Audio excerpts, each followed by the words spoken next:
Tu as un ministère qui invite les immigrants à venir au Canada, puis un autre qui essaye de les expulser. De la même façon que tu as un ministère qui dit aux gens de ne pas voyager, puis un autre qui autorise les voyages à bas prix dans le Sud. Personne se parle. Comment le gouvernement peut-il être aussi permissif avec des gens qui défient ses consignes et voyagent dans le Sud et aussi punitif avec les gens qui écoutent ses consignes et qui viennent au Canada sur son invitation? Une fois de plus, il y a des immigrants qui sont nouvellement arrivés au Canada et qui vont se faire refouler, vont se faire renvoyer dans leur pays d'origine.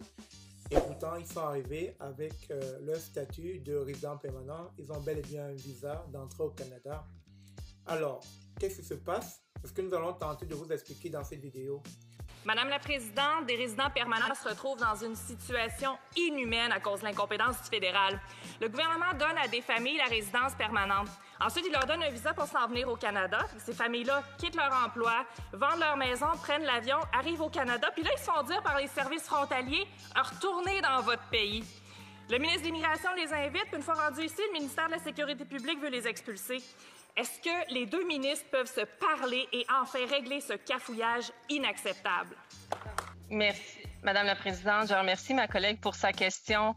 Vous savez, pour ralentir la propagation de la COVID-19 et protéger la santé et la sécurité des Canadiens, on a mis en place des restrictions à la frontière. Nous avons également mis en place des exemptions pour assurer notre reprise économique et aider à réunir les familles. Quiconque a reçu sa confirmation de résidence permanente après la mise en œuvre des restrictions à la frontière reçoit une lettre indiquant clairement s'il est admissible à entrer au Canada. Nous suivrons toujours les conseils des experts en santé publique pour nous assurer de protéger la santé et sécurité de tous les Canadiens et Canadiennes. Merci, Madame la Présidente. Député de Saint-Jean. Madame la Présidente, ils reçoivent une lettre, mais ils reçoivent aussi un visa. La main gauche, c'est jamais ce que la main droite fait dans ce gouvernement-là. Tu as un ministère qui invite les immigrants à venir au Canada, puis un autre qui essaye de les expulser. De la même façon que tu as un ministère qui dit aux gens de ne pas voyager, puis un autre qui autorise les voyages à bas prix dans le Sud. Personne se parle. Comment le gouvernement peut-il être aussi permissif avec des gens qui défient ses consignes et voyagent dans le Sud et aussi punitif avec les gens qui écoutent ses consignes puis qui viennent au Canada sur son invitation? Honorable secrétaire parlementaire. Merci, Madame la Présidente. Je remercie ma collègue pour sa question. Nous avons été très clairs. Pour la sécurité des Canadiens et des Canadiennes et de ceux qui viennent au Canada, ce n'est pas le moment de voyager. Les agents de la SFC peuvent refuser à l'entrée toute personne qui arrive à un poste frontalier ou à l'aéroport et qui ne satisfait pas à l'une des exemptions. Merci, Madame la Présidente. À quoi joue le ministre de l'Immigration et le ministre de la Santé publique? Ce qui est sûr, les deux doivent se parler et très rapidement parce qu'ils sont en train de mettre en jeu la vie de nombreux immigrants qui ont tout quitté, tout laissé, démissionné de leur emploi, ont vendu leur maison et ont pris femmes et enfants pour se retrouver ici au Canada et se voir refoulés, se voir renvoyés dans leur pays alors que rien ne les attend plus. Vous comprenez l'amertume qui les habite en ce moment. Vous comprenez le désarroi, je pourrais dire une très grosse déception auquel ces familles sont en train de faire face en ce moment. C'est vrai, le verdict n'est pas encore sorti. En attendant le verdict, imaginez un peu dans quel état d'esprit il se trouve et dit que le verdict sortira avec peut-être la mention « Retour dans votre pays ». Imaginez tous les sacrifices, tous les biens, tous les moyens, tout ce qu'ils auront mis en œuvre pour se retrouver au Canada. Alors, si on s'en tient à l'article de Radio-Canada de futurs Canadiens refoulés à la frontière. En raison d'une règle émise au début de la pandémie, de nombreux nouveaux résidents permanents n'ont toujours pas le droit de s'installer au Canada, contrairement aux étudiants étrangers et aux travailleurs temporaires. Vous voyez, il y a pas mal de récits, beaucoup de familles qui ont quitté tout, qui ont tout laissé derrière eux pour se retrouver au Canada. Comme vous pouvez le constater, il y a de nombreuses familles qui vont se voir expulsées d'ici peu en attendant le verdict, qui sont encore en quarantaine. On a saisi leur passeport, on a saisi leurs documents et ils attendent maintenant une décision qui tombera au plus tard le 8 février. Selon leur situation au Canada, si ils vont être là ou bien ils vont être expulsés. Alors, si on remonte dans le temps et qu'on regarde la page du gouvernement canadien, qu'est-ce que ça dit? Les maladies à coronavirus qui peuvent voyager au Canada, citoyens des personnes inscrites en vertu de la loi sur les Indiens du Canada, résidents permanents étrangers et réfugiés. Ceci dit, nouvelles exigences pour les voyages au Canada. De nouvelles règlements en matière de vols internationaux, de tests de dépistage de la COVID-19 et de quarantaine entreront en vigueur très bientôt. Et on a un communiqué de presse que je vous ferai lire tantôt. Alors, si on reste toujours sur cet article, on peut rapidement voir que ceux qui peuvent entrer au Canada sont des citoyens canadiens ayant une double nationalité, ayant en sa possession un passeport canadien valide ou une autorisation spéciale. Un résident permanent du Canada, une personne inscrite en vertu de la loi sur les Indiens du Canada, une personne protégée. Les ressortissants étrangers, y compris les citoyens des États-Unis, peuvent voyager à destination du Canada seulement s'ils sont admissibles.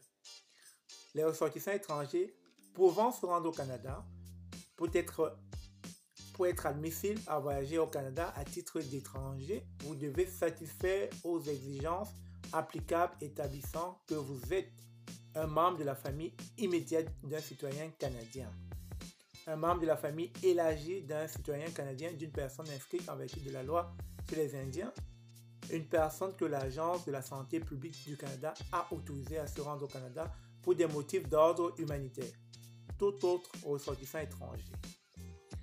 Et si vous vous rappelez, ceci avait été émis en mars 2020. C'est la période pour laquelle les frontières étaient fermées au Canada et beaucoup de personnes ne pouvaient pas voyager. Mais jusque-là, rien n'est dit concernant ceux qui ont eu un visa pour pouvoir entrer au Canada. Rien n'est dit. Alors, on dit membre de la famille immédiate d'un citoyen canadien, d'une personne inscrite en vertu de la loi sur les Indiens. Pour être admissible, vous devez satisfaire aux deux exigences suivantes. Vous êtes un membre de la famille immédiate d'un citoyen canadien. Vous séjournez au Canada pendant 15 jours. Jusque-là, rien n'est dit concernant ceux qui viennent d'avoir leur visa, leur ITA, c'est-à-dire Invitation to Apply, qui sont sortis du bassin des candidats, etc. et qui s'empressent de finaliser leur dossier de voyage et puis prendre le premier vol pour se retrouver au Canada parce qu'ils ont cette opportunité, parce qu'ils ont un visa dans leur passeport, un visa canadien. Jusque-là, tout est beau, tout est correct. Il y a nulle part ainsi que ceux qui vont devenir prochainement résidents permanents ne devraient pas voyager pour le Canada. Tous les autres ressortissants étrangers, pour être admissibles, vous devez satisfaire à une des exigences suivantes. Vous devez voyager au Canada directement en provenance des États-Unis à des fins non discrétionnaires. Vous devez être exempté de restrictions de voyage et voyager à des fins non discrétionnaires. Voyageurs exemptés des restrictions de voyage provenant des pays autres que les États-Unis. Alors, les travailleurs étrangers temporaires, les travailleurs peuvent venir. Les étudiants étrangers peuvent venir. Certaines personnes dont la demande de résident permanent au Canada a été approuvée, mais qui ne sont pas encore des résidents permanents, peuvent venir. Ce sont des personnes exemptées des restrictions de voyage d'un pays autre que les États-Unis. Jusque-là, il n'y a toujours pas de restrictions. Donc, si vous avez un visa et que vous avez fait la demande de résident permanent pour venir au Canada et que ça a été approuvé, il n'y a pas de raison que vous ne soyez pas ici. Donc, jusque-là, tout est beau. Nous allons aller regarder le communiqué de presse. Qu'est-ce que ça dit, ce communiqué de presse? On va cliquer. OK. Le gouvernement du Canada adopte des restrictions supplémentaires s'appliquant aux voyages internationaux. Ça entre en vigueur quand? Le 29 janvier 2021.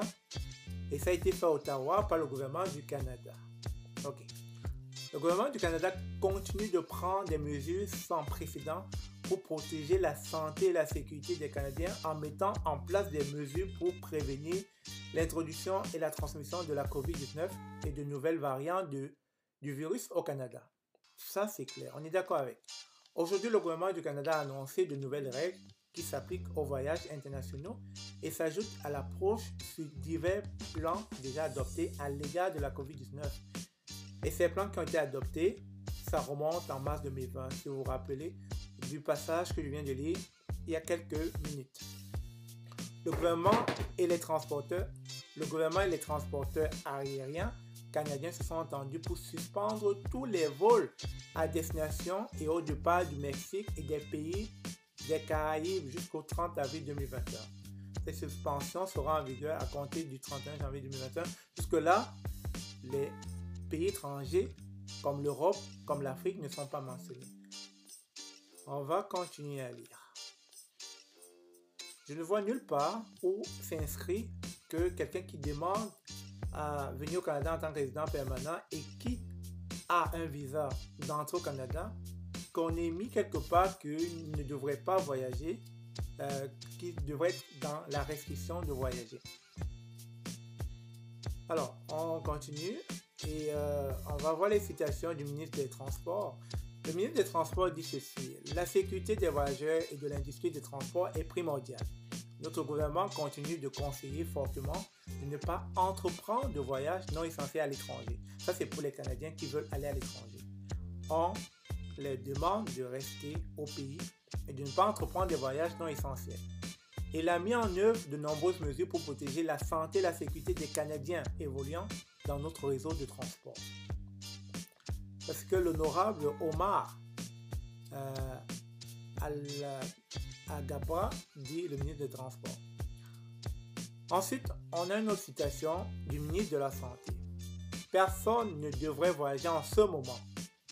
Nous devons tous faire notre part pour protéger nos collectivités et donc éviter les voyages non essentiels qui peuvent vous mettre en danger, ainsi que vos proches et votre communauté.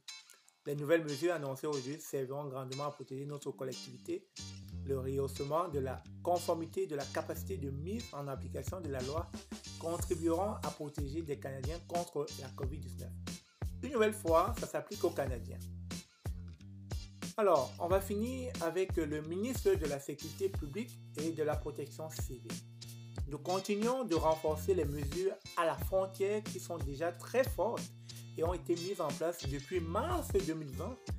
L'annonce d'aujourd'hui renforce encore ces mesures et contribuera à prévenir la propagation de la COVID-19. Nous travaillons avec les provinces, les territoires et les États-Unis pour explorer des moyens de garantir notre sécurité tout en veillant à ce que la circulation des biens et des services essentiels ne soit pas interrompue. Alors, chers amis, je vous pose la question. Où est-ce que, dans tout ce qu'on vient de lire, il est écrit que ceux qui ont eu un visa pour entrer au Canada en tant que résident permanent ne devraient pas le faire? Déjà que le fait d'embarquer dans un avion depuis votre pays d'origine et que vous ne trouvez pas de blocage au niveau des autorités à l'aéroport prouve qu'effectivement, vous avez le droit de voyager et d'arriver au Canada. Et bizarrement, lorsque vous vous retrouvez ici à la frontière canadienne, votre passeport est saisi, vos documents sont saisis, sous prétexte que vous n'aviez pas le droit de voyager, vous n'aviez pas le droit de vous retrouver au Canada. Et vous êtes tenu de rester en détention en attente d'une décision qui pourrait être défavorable à l'idée que, tout simplement, vous devriez rentrer dans votre pays et attendre que les frontières soient ouvertes. Franchement, il est important qu'on ait la bonne information. Parce qu'il y a beaucoup de familles là qui ont tout misé et qu'une fois après avoir eu leur visa, le tampon magique dans leur passeport, se sont dit on va quitter l'emploi, on va vendre nos maisons, on va vendre tous nos biens parce qu'on va vers un autre avenir, un avenir meilleur, un avenir certain. Et qu'une fois arrivé ici, qu'on les fasse comprendre tout en leur donnant une sorte d'illusion que le visa qu'ils ont ne leur permet pas d'entrer au Canada. Mais c'est contradictoire finalement. Ne donnez donc pas de visa si vous ne voulez pas que les gens rentrent au Canada. Parce que là, ils sont avec nous en ce moment et vous voulez qu'ils rentrent dans leur pays. Ils vont aller trouver quoi dans leur pays en ce moment? Je pense qu'il va falloir que le ministre de la Santé publique et le ministre de l'Immigration puissent s'asseoir sur la même table et s'entendre sur les directives que vont prendre ces tournures. Parce que là, on ne sait pas, on est comme en ballottage. Est-ce qu'on immigre ou est-ce qu'on attend? Et rien n'est dit pour l'instant. Et en plus, on permet aux gens d'embarquer. Donc, à un moment donné, il va falloir que les gens nous disent la bonne affaire. En tout cas, les amis, c'est ce que je voulais vous partager. Actuellement, il y a beaucoup de gens qui arrivent ici avec le statut de résident permanent, mais malheureusement ne peuvent pas jouir de ce privilège sous prétexte qu'ils n'avaient pas le droit de se retrouver ici.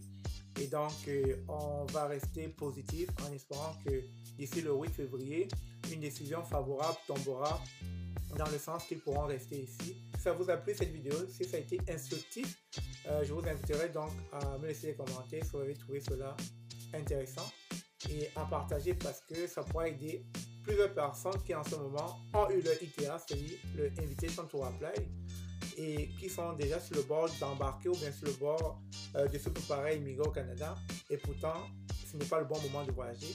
Ce n'est pas le moment de se retrouver au Canada parce que les frontières canadiennes, pour l'instant, ne nous donnent pas une information détaillée sur la procédure exacte si on voyage ou pas. Donc, cette vidéo risquera d'aider beaucoup de personnes et vivement partagez-la pour que les gens ne soient pas, pour que les gens ne se retrouvent pas dans un ballottage. Merci et à très bientôt.